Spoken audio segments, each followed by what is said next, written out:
नमस्कार दोस्तों, मैं सरला सरला क्लासेस चैनल में आप सभी का एक बार फिर से स्वागत करती हूँ।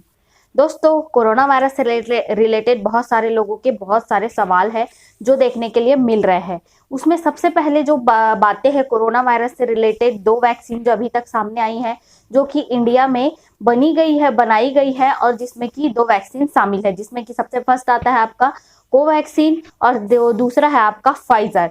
दोनों के जो ट्रायल्स है वो कहा जा सके कि कंप्लीट हुआ है या नहीं हुआ है, उसके बारे में भी बात करेंगे। एक और समस्या लोगों में देखने के लिए मिल रही है कि क्या कोवैक्सीन या फाइजर का वैक्सीन लगाने के समय हमें कंसर्ट साइन करने की जरूरत होगी। दूसरा एक और क्वेश्चन है कि उसमें क्या हम अपनी मनपसंद की जो वैक्सीन है वो लगवा सकते हैं। लोगों को क्या अपने हिसाब से वैक्सीन मिल सकती है, क्या वो कोवैक्सीन या फाइजर में चूज कर सकते हैं, इसके बारे में भी बात करेंगे। और कौन सी अच्छी वैक्सीन है उसके बारे में भी हम बात करेंगे।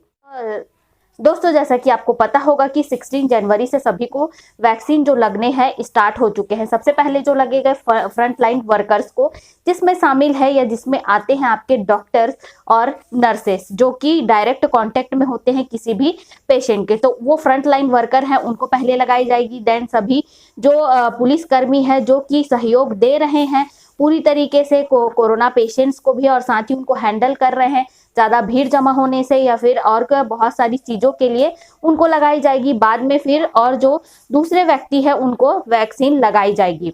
और क्या ये भी जरूरी है कि हर कोई जो व्यक्ति है उसे वैक्सीन लगाना जरूरी है, इसके बारे में भी हम बात करेंगे। सबसे पहले बात कर लेते हैं कि कंसेंट फॉर्म जो है वो क्यों भरवाना पड़ रहा है कोवैक्सीन का, और फाइजर पे वो जो कंसेंट फॉर्म है वो क्यों नहीं ऐड किया जा रहा है। तो सबसे पहले बात आती है कि फाइजर जो वैक्सीन है उसका जो 3rd ट्रायल है वो कंप्लीट हो चुका था। ठीक है, कंप्लीट होने के बाद उसको कोई भी कंसेंट फॉर्म की जरूरत नहीं है। लेकिन जो कोवैक्सीन है उसके जो 3rd ट्रायल है वो अभी चल रहे हैं या कंप्लीट हो रहे हैं। किसी में ज्यादातर कोई भी साइड इफेक्ट्स नहीं देखे गए हैं, सिर्फ नॉर्मली कुछ साइड इफेक्ट ही देखे गए हैं। लेकिन कोवैक्सीन का ये कहना है या कोवैक्सीन से रिलेटेड ये काम है जिसमें कि 3rd ट्रायल अभी कंप्लीट नहीं हुए हैं या चल रहे हैं, तो उसके अकॉर्डिंग किसी भी अगर मेडिकल प्रोसीजर हम करते हैं या फिर सर्जरी हम करते हैं, अंडरगॉन सर्जरी के लिए जाते हैं, उस समय कंसेंट फॉर्म करवाना जरूरी होता है। तो कोवैक्सीन उस रूल को फॉलो कर रही है कि हम जिस व्यक्ति को वैक्सीन लगा रहे हैं उस व्यक्ति से हम लिखित में एक जानकारी ले कि कोई भी प्रॉब्लम होती है तो वो जिम्मेदारी उनकी होगी, ऐसा उसमें लिखा गया है। लेकिन इसमें बहुत सारी और जो चीजें हैं कि अगर आपके एसोसिएटेड डिसीज के कारण अगर आपको परेशानी होगी, अगर आप पहले से कोई वैक्सीन यूज किए हुए हैं या फिर 1 महीने या 3 महीने के अंतर्गत आपने कोई दूसरी वैक्सीन लगवाई है, तो इन सभी चीजों को अगर आप छुपाते हैं तो वो आपको परेशानी हो सकती है। लेकिन अगर कोवैक्सीन के कारण ही अगर आपको कोई प्रॉब्लम होती है तो आपको पूरी तरह से मुआवजा दिया जाएगा। ये कंसेंट आपके लिए एक सबूत के तौर पर रखा जा रहा है। और साथ ही आप इस कोवैक्सीन के लिए या कोवैक्सीन लेने के लिए आप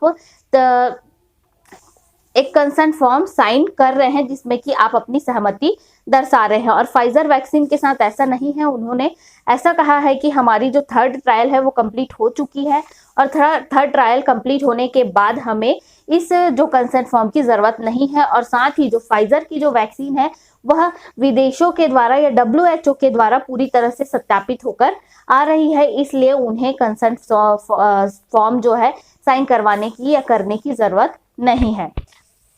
अब बात करते हैं कि क्या जो व्यक्ति है अपने आप से चूज कर सकते हैं कि हमें कौन सी वैक्सीन लगवानी है।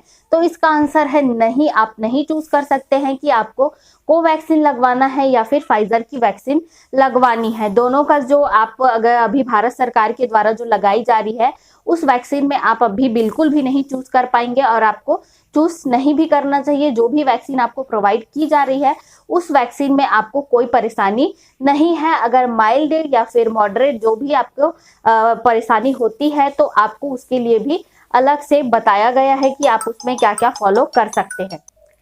दोस्तों दोनों के ही तरीके की जो वैक्सीन है उसको लगाना सेफ माना गया है और इसकी WHO के द्वारा इसको मान्यता दी गई है या फिर इसको एक इमरजेंसी अप्रूवल दिया गया है कि आप दोनों जो वैक्सीन है वो यूज कर सकते हैं या दोनों वैक्सीन का इस्तेमाल आप कर सकते हैं, लेकिन दोनों एक साथ ही नहीं यूज करना है, उसको अलग अलग यूज करना है। कुछ माइल्ड जो चीजें हैं वो दिखाई देती है जैसे कि चक्कर आना या फिर उल्टी आना, हेडेक होना या थोड़ा फीवर होना, ये सभी चीजें आपको कुछ चीजें दिखाई दे सकती है, तो उसके बारे में टेंशन बिल्कुल भी ना ले। दोस्तों ये थे लोगों के कुछ सवाल जो वो पूछते हैं कि क्या हमें किस तरीके का वैक्सीन लगवाना चाहिए, क्या हम चूज कर सकते हैं, क्या हमें कोई परेशानी होगी या फिर हमें कंसर्न जो है वो क्यों फॉर्म भरवाना पड़ रहा है। इसके पहले मैंने एक और वीडियो बनाया है कि कोरोना वैक्सीन किसे नहीं लेनी चाहिए, तो आप वीडियो जरूर जाकर देखें ताकि आपको जानकारी हो कि आपको कौन सी स्थिति में कोरोना जो वैक्सीन है वो नहीं लेनी चाहिए। आज के लिए इतना ही दोस्तों। अगर वीडियो अच्छा लगा लाइक और शेयर कर दे, मेरे चैनल पर पहली बार आए हैं सब्सक्राइब जरूर करें, बेल आइकन भी हिट करें ताकि मेडिकल, नर्सिंग और लेटेस्ट वैकेंसीज की वीडियो आपको सबसे पहले मिल सके। धन्यवाद दोस्तों।